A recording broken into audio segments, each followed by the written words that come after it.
Hi everyone, and welcome to this month's monthly business booster, and I trust you've been enjoying everything that's been coming to you already that's been able to serve and support you as we're moving through this program. So today's monthly business booster is all about the delusion of time and having the clarity of purpose. And the reason why I want to go through this with you today is because I know time often becomes such a dirty word, but what I want to start looking at today, and I want to share with you some concepts and some strategies you can use, is this whole notion around what if it was possible that time could actually be manipulated purely for the outcome that we desire, instead of it just being something that happens to you or something that just simply occurs, but instead you can manipulate it into whichever way you want. Secondly, what if it were true that time is simply a delusion of our minds? So some of you who are aware of human behaviour patternings and subconscious beliefs might understand what this means, but if you don't, let me give you a bit of an insight. If it were true that we could completely create and distort and generalize every single thing that happens, and all the beliefs that we have determines the way we view the world and the way we therefore act and behave in the world, then what would it be like if we knew that time was a delusion and we could again manipulate it, distort and create it in such a way that it could actually again serve the purpose that you were trying to set out to achieve? And thirdly, what if time was used as a mirror of your focus? So have you ever looked back on the day and wondered where all the time went? If you then stop and ask yourself, even if you just look upon your day today or what happened for you yesterday, ask yourself where your focus was or where your lack of focus was, and just see how it almost becomes a complete reflection of where you were focusing or not focusing on. So if you had a day where you feel as though you didn't do anything or didn't achieve anything, well, the reality is probably that you didn't have a high level of focus and you didn't really have a clear understanding of what was important for you to achieve. So what would the most look like for you? If you could really get the most out of your day and have really high levels of productivity, what would the most look like for you? And then ask yourself, what distractions wouldn't be there? So if you could, just pause the recording for just a moment, take the time and just jot down what would the most look like for you in your ideal average day, and just write those down. And then pause it and ask yourself, what distractions wouldn't be there? Okay, so you didn't pause it, did you? All right, so hopefully I trust that you'll definitely get around to doing this and make the time for it, because it's very key. Now the answers to that will give you a really good insight as to how your work day, your business day, your career day needs to be, and it will also give you an understanding about how you need to manipulate the things that become distractions in your work day or business day, so that you can therefore have high levels of focus, high levels of productivity, and really start achieving the results it is that you want. So let's have a quick snapshot. So I've been married for 8 years, still am married, and I have a 6-year-old, a 4-year-old and a 16-week-old little girl. I've got friendships that I need to nurture, I've got my own health and fitness that I need to look after, and I need to fit in my me time. Then I've also got business, which takes up a massive chunk. I've got the administration to do, I've got the marketing to focus on, my sales to focus on, then I've still got to educate myself, continue with leadership and management priority, then look at product development and continually make sure I'm taking care of the finance aspect. Next year in my house, which next year, right now, it's going to be 2012 next year, I'm homeschooling my children, and I've got 3 new niches, that is 3 new businesses I'm looking at. One is serving parents, one is in the niche of personal development, and another one which is completely different from what I typically do, but it's for hire, so throwing a little bit of adventure in there in the type of businesses that I'm starting up. And I'm also licensing the products of my core business, that is creating an agency for other people to utilize my programs. So it hasn't always been like this. And when I say like this, what I mean is it hasn't always been in such a way where I feel very confident moving forward and very certain about what it is that, not only what I can achieve with doing this, but how I can help you get the most from your life, your work week, your work day, and really move yourself forward. So what I want to do is share with you the strategies, okay?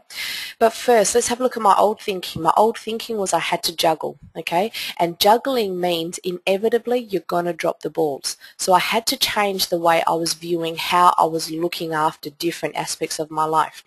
The second thing I used to think was that I used to think that things needed to be balanced. And what I have come to the realization of is that there really is no such thing as balance.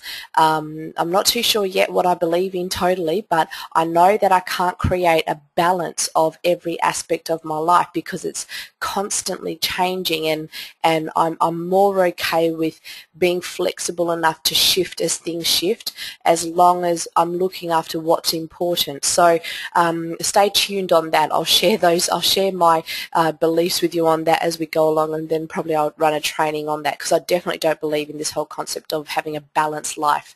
I think it's a bit pie in the sky, and that people can often set themselves up for failure when they think that things need to be balanced. Thirdly, I often reacted. So I reacted to things that was going on. I reacted if things didn't work out the way it was supposed to, instead of taking a step back and just responding carefully, considerately, and moving forward in the way that would get me the best results. So my beliefs now, let's have a quick look at that. My beliefs now is that there is enough time for everything that's important. That is, I don't do what's urgent, I only do what's important. So there is that 4-quadrant where you look at what's important, then what's urgent, then what's important but urgent, and important but not urgent. I don't work off that. I just work off asking myself what's important, and I do that. I don't allow anybody or anything to tell me what's urgent, because they don't know what my schedule is. They don't know what my purpose is for my day, for my week, for that moment. So how possibly can I allow somebody to tell me something's urgent? The second belief I have is that there is a strategy for everything. You have a strategy when you need to brush your teeth. You have a strategy that goes on, i.e. You are telling yourself you're thinking about something, or you're feeling a dry mouth, and that's when you know it's time to go and get a glass of water. Therefore, if there's a strategy for every basic thing we do, then certainly there's a strategy for having a high level of success, and I believe that this can be created very easily because I've done it many, many, many times over. So there's a strategy for everything. And thirdly, I believe there is only one priority at any one time. So I do not believe in multitasking. I do not believe in having priorities. I believe there is one priority at any one time. So let's have a look at how you can get more out of your day. Number one, we're going to look at your business values. Number two, we're going to get clarity on your outcomes. Number three is I'm going to share with you how you can do better preparation than what you're doing currently. Number four, I'm going to talk about this concept of future pacing or visualization, however it is that you are more familiar with it. I'm going to talk about having high focus, thinking time, and number seven, the old high five. So when you look at your business values, what you need to be asking yourself is, what are the internal states you want to experience consistently? Oh, whoops, need to go back there. Give me a moment. Okay, so what are the internal states you want to experience consistently? So as opposed to in business, often people would say to me, well, Ilse, my values is finance and profitability and customer service. Well, they are not true business values. Values are the internal states, or the emotional states, or the intricate states that you want to experience on a consistent basis, which means that no matter how many different ways you try and achieve it, you can still experience that internal state. So when people say to me, for example, well, profitability is their value, the question I have for them and the question I have for you is, well, what is it that profitability will give you, not in terms of a material thing, but in terms of how it will serve you, how it will make you feel, for lack of a better word, or what kind of state will you be in when you have profitability. And often people might say things like security or freedom or things like that. Well, let's pretend it's security or freedom, for example. Well, you can experience security and freedom in a number of different ways, and profitability could be only one way that you experience your business values. Now, the reason you need to get very clear about your business values and is because when you know what your values are, as I've said here in my little tip, know your values and eliminate conflict. Because when you have a very clear understanding about what your business values are, it means therefore you can make very clear and concise decisions, and you take conflict and confusion out of the way. Number 2, have clarity on your outcomes. So you need to get very clear on your wheel of life for a start. So there's a variety of different areas of your wheel of life, and at least 7 of them are business, career, finance, your own personal development, health and fitness,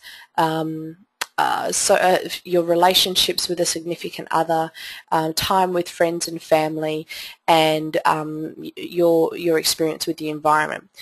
So you've got to get very clear on what is it that you want to achieve, what is it that you want to have, what is it that you want to be experiencing in different aspects of your wheel of life, okay? And when you do that, you really set yourself up for success, because you know what it is that you want to be experiencing in your fitness aspect, for example. You know what it is that you want to be experiencing in your personal development and how you want to be growing there. So you get very clear on that for a start.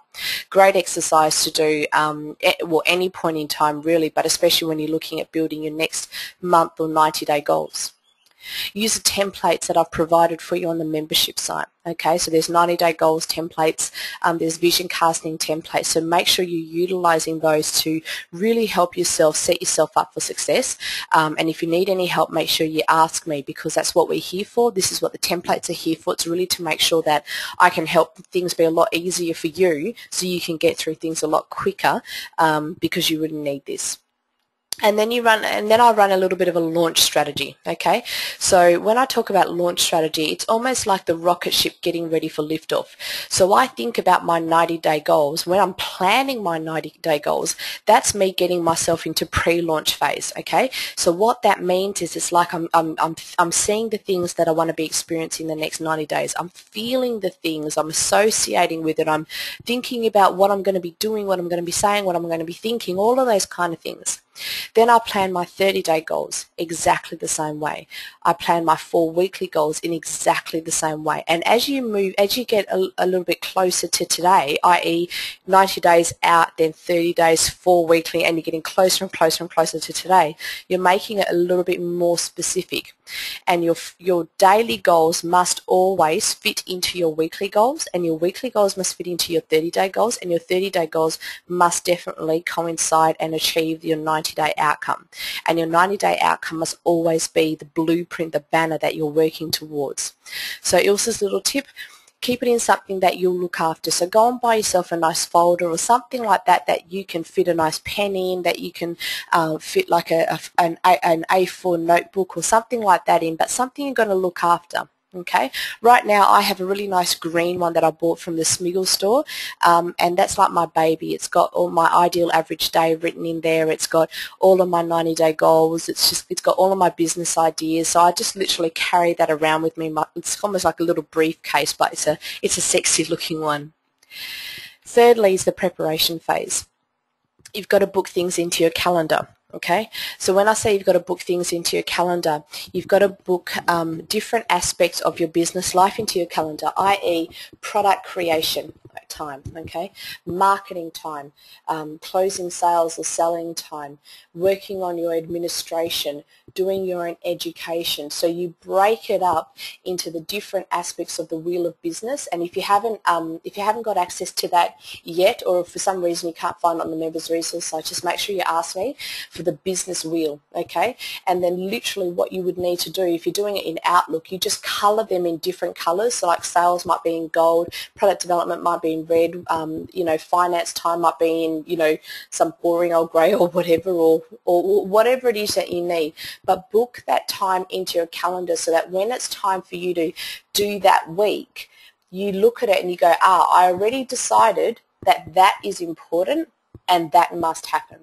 Then you've got to ask yourself, have you got everything, and have you got all the contacts? So if you're doing marketing, have you got templates you need? Have you got checklists next to you? Have you got contact numbers for people who you might need to be in contact with, either via email or via phone? Or have you got all of that handy? So give yourself the luxury of being really prepared. My tip: clear your working space. Okay, if you've got a cluttered working space, you usually have a cluttered mind. So make sure you've got a very clear working space so you can do yourself a favour and just get into work and not have to worry about tidying up or having clutter all around you.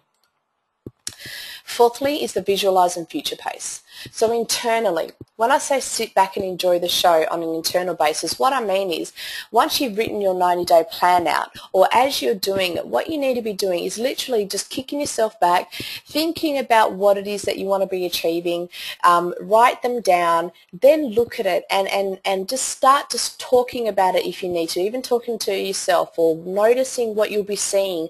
Notice the people you'll have around you. Notice the looks on their faces. Notice how you're feeling in relation to it. Notice what your bank account is doing. Notice how many more new leads you've got. And just run it like a movie. Just watch the movie of your 90 days. And then secondly, externally, you need to visualize and future pace it. So externally, put up in your office or wherever it is that you're doing your business, put up your sales and marketing targets.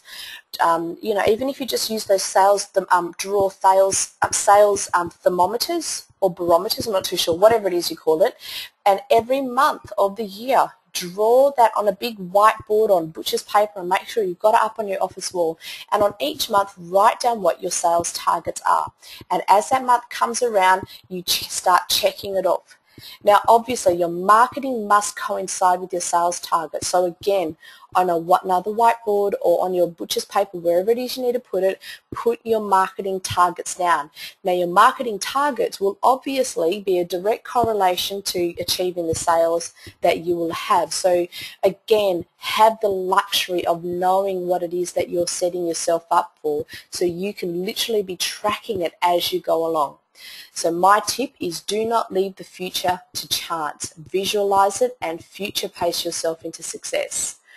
I think we're up to number 5 now, high focus, i.e. this is in launch phase, it's actually doing the thing. So I'm quickly going to go through this. Manage your state. If you're feeling really crappy, if you're feeling a bit low, put your favourite music on, do something, take responsibility and make yourself feel the way you need to feel to do the work you need to do. Second thing, no distractions, only focus. Close down Facebook, close down Twitter, close down LinkedIn, close down email, close down everything. Just do what you need to do. Then work to 50-minute blocks. I know some people who work to 90-minute blocks. I know some people who work to 120-minute blocks. Doesn't matter. Allocate a block of time where it's high focus. And then allow yourselves 10 minutes of time for disassociation. So that is, go and do something that's got completely nothing to do with business or work. Okay, so even if you just need to read a chapter of a book, or I've got a little short story app on my iPhone, so I might even just pull up a short story and that might take me 5 minutes or so to read while I grab a drink or whatever, and again, no apps open on your computer. My tip also, switch your phones off. When I'm in my high focus mode, my mobile phone goes off and my house phone goes off. Everything goes to answering machine. You need to be doing that as well. Okay, set yourself up for success. Make sure you're in pure high focus. I think we're up to number 6. Let's go to thinking time. So at the end of each day, you need to allow yourself at least 15 minutes to give yourself feedback on your day. Okay? Look at what your big successes were. Look at what your big wins were. Look at where you needed to improve and put some comments down as to what you need to take care of or complete the next day. Okay, so allow yourself the luxury of doing that. That way you can literally leave your office knowing that you've tended to business, and the minute you close your office door, you know it's family time or whatever time it needs to be. But allow yourself to switch off from the day by sitting down and just jotting down what needs to be taken note of, what you need to celebrate, and do that for yourself. And then high fives. Be the rock star in your own lunchbox. Okay? Be the rock star in your own lunchbox means, find a cool song that you can use to celebrate the day that you had. Okay? Don't allow your day to pass by without you acknowledging what you've done really well and learning from your day. Okay? Because today is always a very important day, and I think it was John Maxwell who said people underestimate the importance of today but overestimate what can be achieved tomorrow. Let's recap. So we looked at having business values and knowing your business values so you can make very clear decisions faster. We looked at having clarity on your outcomes, including your entire wheel of life, so you know how to move forward and do what's important. We looked at being prepared and how to set yourself up for real success by doing your 90-day strategies, 30-day strategies, etc., so that you know exactly what it is on a daily basis you're working towards. Fourthly, we looked at future pacing yourself and visualizing, having that internal awareness by watching the movie play along as to what your 90 days is going to look like, and really setting yourself up to having a future that you really want to have. Then we looked at having high focus time and taking away distractions. We looked at you having thinking time and allowing yourself the freedom to be able to take comments and give yourself feedback, so you can really know that when you leave the office you have done everything you needed to do and you've closed off everything. And finally, we looked at high-fiving yourself.